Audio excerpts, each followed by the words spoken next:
Bonjour à tous, restez bénis, que la paix demeure sur vous. Donc je vais faire une série de vidéos de ce qui va se passer avant la venue de notre Seigneur Jésus-Christ, Yeshua, son nom en hébreu, qui signifie Dieu sauve. Donc du coup, je vais établir plusieurs points, donc il y aura plusieurs vidéos, et c'est à vous de voir si vraiment on va être enlevé avant la grande tribulation ou pendant la grande tribulation. Parce que, d'après ce que j'ai pu analyser, franchement, on va vivre la grande tribulation. Donc, je ne vais pas m'étaler dessus directement, mais je vais, à travers toutes ces vidéos, donner tous les points d'un point de vue extérieur, d'un point de vue objectif, des passages dans la Bible qui montrent ce qui nous attend. Donc, du coup, je vais commencer par Matthieu 24. Donc, Jésus leur répondit, « Faites attention que personne ne vous égare, en effet beaucoup viendront sous mon nom et diront, c'est moi qui suis le Messie, et ils tromperont beaucoup de gens. Vous entendrez parler de guerre et de menaces de guerre, c'est ce qui se passe actuellement d'ailleurs, à travers l'Ukraine et la Russie, les États-Unis contre la Chine et par rapport à Taïwan, la Corée du Nord, l'Iran pour Israël, Corée du Nord pour Corée du Sud. Donc du coup, on voit que c'est un peu ce qui se passe. Ne vous laissez pas effrayer car il faut que toutes ces choses arrivent. Cependant, ce ne sera pas encore la fin. Donc du coup, les guerres, ce qui se passe en ce moment, c'est pas une signification que ça va être la fin ou que Christ va arriver bientôt. Une nation se dressera contre une nation et un royaume contre un royaume, et il y aura en divers endroits des famines, des pestes, des tremblements de terre. Donc toutes ces choses-là, même si ça s'amplifie, c'est pas quelque chose qui peut nous dire ouais, ça y est, c'est la fin des temps, etc. C'est des choses qui doivent arriver. Donc, on va dire des choses qui sont normales. Ensuite, tout cela sera le commencement des douleurs. Donc, comme je vous ai dit, c'est que le commencement, quoi, en fait. Hein. Donc, du coup, ça, c'est Christ qui parle sur l'avenir. Hein. C'est sur ce qui va arriver avant sa venue. D'accord ?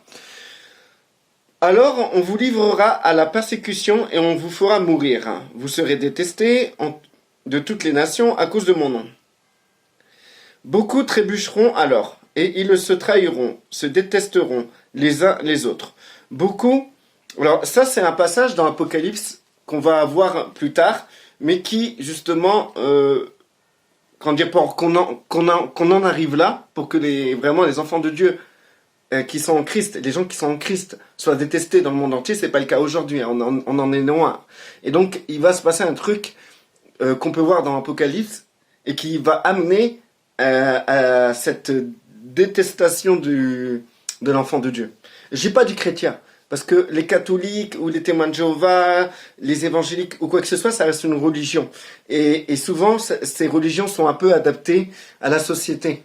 Donc du coup, ça sera plutôt un autre type de chrétien, beaucoup plus consacré, beaucoup plus proche de notre Seigneur, et qui sera pas, dans sa manière d'être, adapté à la société.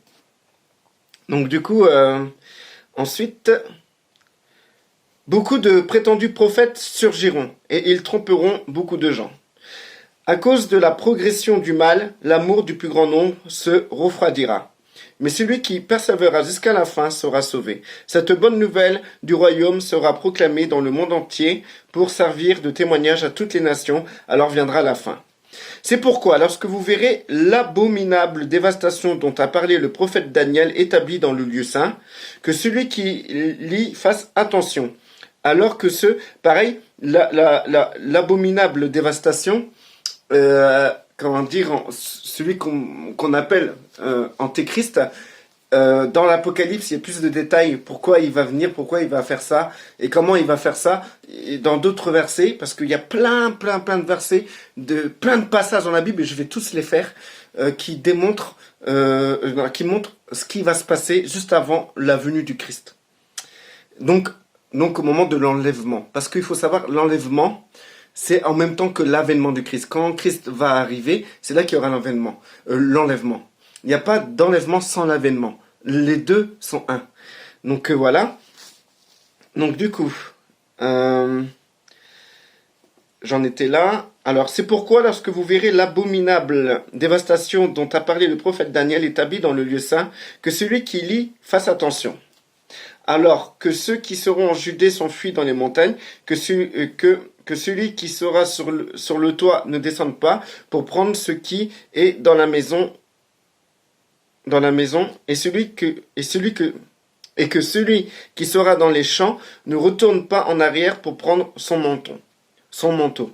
Alors là, on parle de la Judée, donc c'est-à-dire qu'il va se passer quelque chose en Israël. Il y aura un événement moteur, un événement très important qui va se passer en Israël. Parce que la Judée, c'est en Israël. Donc là, cet avertissement concerne justement ceux qui sont à Jérusalem. Et on sait très bien ce qui va se passer avant l'avènement du Christ. Ça aussi, je le montrerai.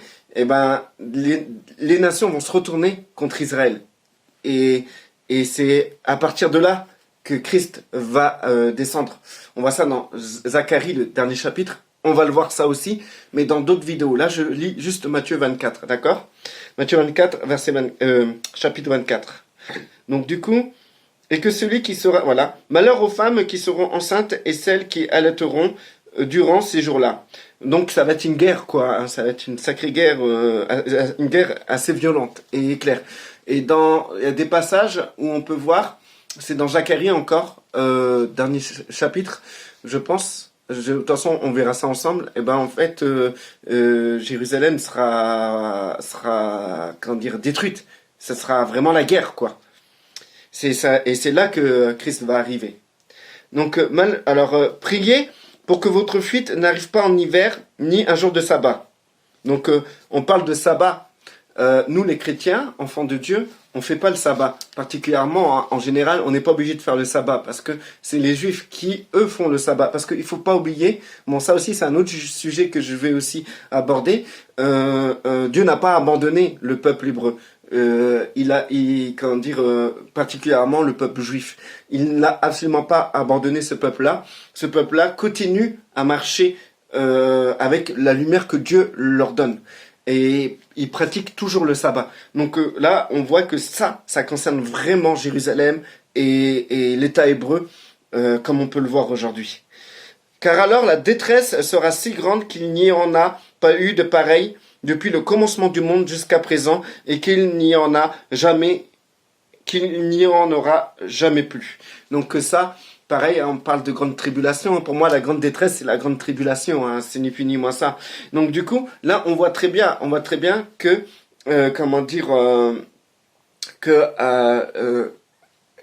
Jésus-Christ, c'est Jésus-Christ qui parle là, et il s'adresse vraiment au peuple de Dieu, et que dedans, on voit que le peuple de Dieu est toujours sur terre, et quand ces choses-là vont arriver, ben nous, on sera toujours là. C'est parce que, ou sinon, il donnerait pas ses avertissements à son peuple. Regardez la suite. Et si ces jours n'étaient pas abrégés, personne ne serait sauvé. Mais à cause de ceux qui ont été choisis, ces jours seront abrégés. Si quelqu'un vous dit alors le Messie était ci ou il est là, ne le croyez pas, car les prétendus Messies et de prétendus prophètes surgiront. Ils feront de grands prodiges et des signes miraculeux, au point de tromper, si possible, même ceux qui ont été choisis. Voilà, je vous l'ai annoncé d'avance. Donc là, on voit clairement que ceux qui sont choisis, c'est le peuple de Dieu, c'est ceux qui ont reçu le Saint-Esprit par leur foi en Jésus-Christ. Donc, tous ces événements que je vous ai cités, on sera toujours là. Et les avertissements nous concernent lorsque ces événements vont arriver. Et la suite, toujours dans Matthieu 24, Jésus parle de son retour. Si donc on vous dit, le voici, il est dans le désert, n'y allez pas. parce que là on parle du retour de Jésus. Ou le voilà, il est dans un lieu secret, ne le croyez pas. En effet, tout comme l'éclair part de l'est et apparaît jusqu'à l'ouest, ainsi sera le retour du Fils de l'homme. Donc on nous dit, nous chrétiens, si on vous dit que Jésus est là, il ne faut pas le croire, parce que ça ne se passera pas comme ça. Et Jésus dit clairement que, en effet, tout comme l'éclair part de l'est et apparaît jusqu'à l'ouest, ainsi sera le retour du Fils de l'homme. Là où sera le cadavre, là se rassembleront les vautours. Aussitôt après ces jours de détresse, donc on parle de ces jours de détresse, et comment dire, pareil, de la grande tribulation, donc Jésus s'adresse toujours à son peuple. Le soleil s'obscurcira, la lune ne donnera plus sa lumière, les étoiles tomberont du ciel et les puissances célestes seront ébranlées. Donc là, on voit très bien que nous rentrons dans les trompettes, dans les 7 trompettes, et vous verrez que les 7 trompettes sont similaires aussi aux 7 coupes. Donc du coup, c'est la preuve qu'on sera là lors des trompettes et des coupes. Donc du coup, alors le signe du Fils de l'homme apparaîtra dans le ciel. Donc il faut savoir, un petit indice, l'avènement arrive à la 7e trompette et à la 7e coupe. Donc du coup, et avant la 7e, il a toutes les trompettes, là, 1, 2, 3, 4, 5, 6. Donc alors, le signe du Fils de l'homme apparaîtra dans le ciel. Tous les peuples de la terre se lamenteront et ils verront le Fils de l'homme venir sur les nuées du ciel avec beaucoup de puissance et de gloire. Il enverra ses anges avec la trompette retentissante et ils rassembleront ceux qu'il a choisis des 4 coins du monde, d'une extrémité du ciel à l'autre. Tirez instruction de la parabole du figuier, dès que ses branches deviennent tendres et que les feuilles poussent, vous savez que l'été est proche. De même, quand vous verrez toutes ces choses, sachez que le Fils de l'homme est proche, qu'il est à la porte. Je vous dis la vérité, cette génération ne passera pas avant que tout cela n'arrive. Donc là, on parle de la génération à partir du moment que la tribulation commence. Et on parle de cette génération-là. Donc ça va se passer très vite, en fait. Le ciel et la terre disparaîtront, mais mes paroles ne disparaîtront pas. Jésus parle de la vigilance. Alors, quand, toujours et à l'heure, personne ne les connaît, pas même les anges du ciel, ni même le Fils. Mon Père seul les connaît. Ce qui est arrivé à l'époque de Noé arrivera de même au retour du Fils de l'homme. En effet, dans les jours précédant le déluge, les hommes mangeaient, buvaient, se mariaient. Bon, je pense pas que je vais continuer là, mais je vais vous donner quelques petits détails quand même par rapport à ce que j'ai pu avancer dans Apocalypse 8. Sans aller plus loin, parce que ça sera le sujet de notre vidéo, je ne veux pas faire des vidéos longues. Donc, vous pouvez voir dans Apocalypse 8, à partir du verset 6, les 7 trompettes. Donc on a les 4 premières trompettes. Ensuite, tu as le chapitre 9. C'est le chapitre 8. Après, tu as le chapitre 9. Donc du coup, je vais trouver... Alors là, dans la 6e trompette, on voit les peuples qui se réunissent pour aller faire la guerre. Et c'est là dans d'autres vidéos, je vous expliquerai ce que Jésus disait par rapport à la Judée, par rapport à ce que je vous disais par rapport à Zacharie, par rapport à la venue de notre Seigneur en ce moment-là. Donc ce que je voulais vous dire, c'est la 7e trompette. Donc la 7e trompette. Alors le 7e ange sonna de la trompette, et des voix fortes retentissent dans le ciel. Donc c'est ce qu'on a lu dans Matthieu. Elle disait, le royaume du monde est remis à notre Seigneur et à son Messie, et il régnera au siècle des siècles. Donc du coup, là on peut voir que la 7e trompette, c'est l'avènement, que le Seigneur il arrive et tous les royaumes lui sont soumis. Donc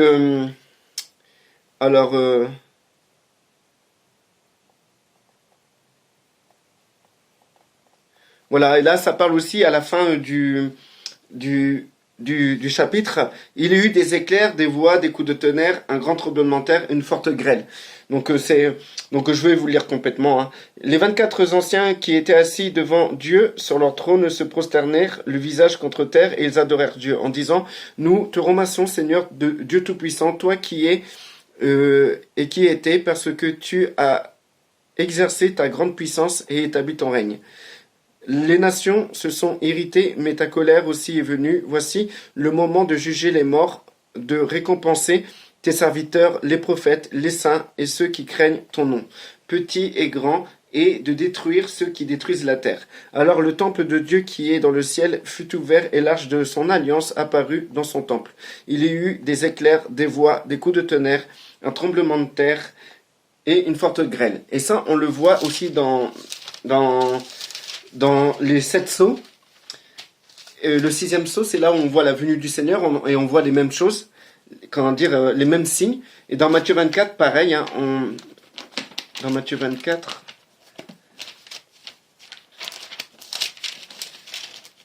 alors j'ai plein de trucs à vous dire, n'hésitez pas à regarder les autres vidéos, ça va être vraiment intéressant. Là j'essaye de pas tout donner comme ça à gauche à droite, mais vous verrez tout ce que je vais vous donner, c'est la preuve même qu'on sera là jusqu'à l'avènement, jusqu'au retour de notre Seigneur. Vous verrez, ça c'est très clair en fait.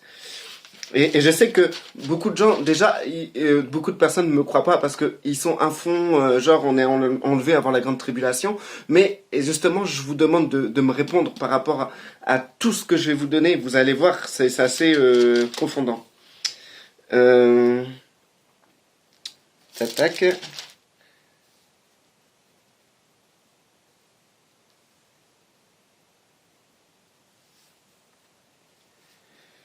Donc du coup, bon, je vais pas me retarder. Bon, ouais, c'est là. Aussitôt, après ces jours, alors là, je suis dans Matthieu 24, 25, 24, verset 25. Verset 29, excusez-moi. Aussitôt, après ces jours de détresse, le soleil s'obscurcira, la lune ne donnera plus sa lumière, les étoiles tomberont du ciel et les puissances célestes seront ébranlées.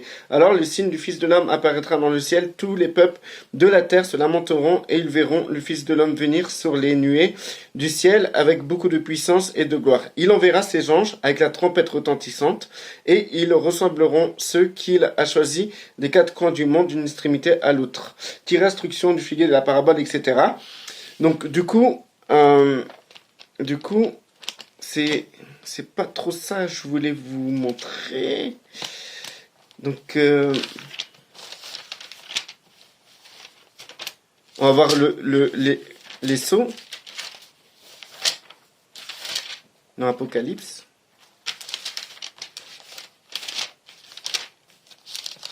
Voilà. Le 6e sceau. Voilà. Alors c'est dans Apocalypse chapitre 6 verset 12. Je regardais quand l'agneau ouvrit le 6e sceau et il y eut un grand tremblement de terre. Le soleil devint noir comme un sac de crin. La lune entière devint comme du sang. Les étoiles du ciel tombèrent sur la terre comme les figues vertes d'un figuier secoué. Là on revient dans Matthieu 24 et ça rejoint aussi la 7e trompette. Le soleil devint noir comme un sac de crin, la lune entière devint comme du sang, et les étoiles du ciel tombèrent sur la terre comme des figues vertes d'un figuier secoué par un vent violent. Le ciel se retira comme un livre qu'on enroule, et toutes les montagnes et les îles furent écartées de leur place.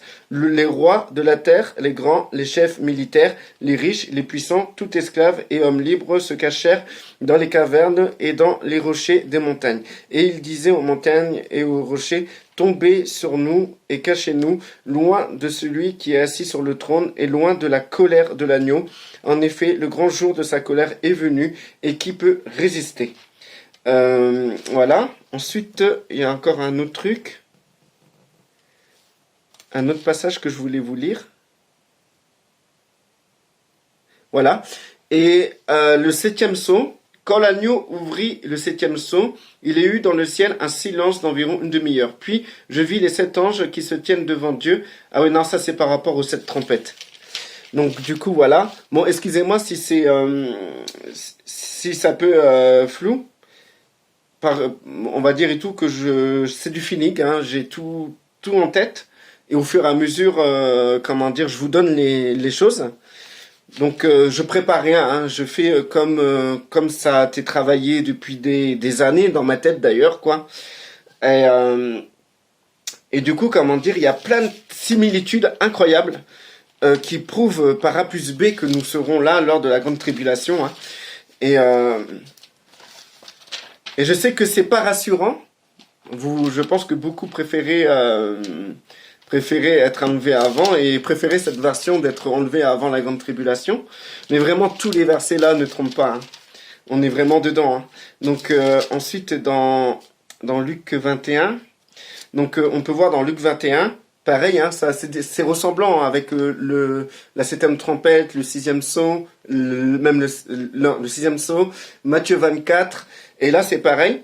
Donc du coup, c'est dans Luc 21, verset 25, il y aura des signes dans le soleil, encore une fois, dans la lune et dans les étoiles, on revoit la même chose, et sur la terre. Les nations seront dans l'angoisse, épouvantées par le bruit de la mer et des vagues. Des hommes rendront l'âme de terreur dans l'attente de ce qui surviendra sur la terre, car les puissances célestes seront ébranlées. Alors on verra le Fils de l'homme venir sur une nuée, avec beaucoup de puissance et de gloire. Quand ces événements commenceront à se produire, redressez-vous et relevez la tête parce que votre délivrance est proche. Donc on voit très bien que là on parle des signes de la grande tribulation.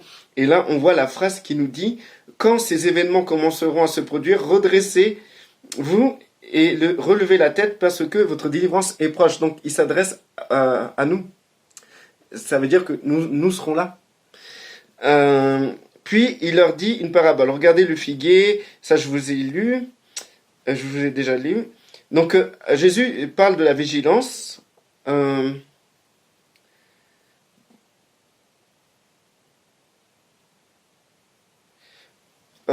Tac tac.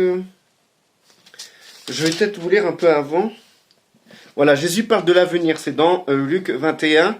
À partir du verset 5, comme quelques-uns parlaient du temple qui était orné de belles pierres et d'objets importés en offrande, Jésus dit, les jours viendront où il ne restera pas pierre sur pierre, ça je vous le passe. Verset 8, Jésus répondit, faites bien attention à ne pas vous laisser égarer. En effet, beaucoup viendront sous mon nom en disant c'est moi et le moment est arrivé. Ne les suivez pas. On parle des gens qui disent oui, qui vont se prendre pour Jésus et pour leur dire que le moment est arrivé, etc. Donc c'est toujours des avertissements pour nous, les enfants de Dieu. Donc quand vous entendrez parler de guerre et de soulèvement, ne vous laissez pas effrayer, car il faut que ces choses arrivent d'abord. Cependant, ce ne sera pas encore la fin.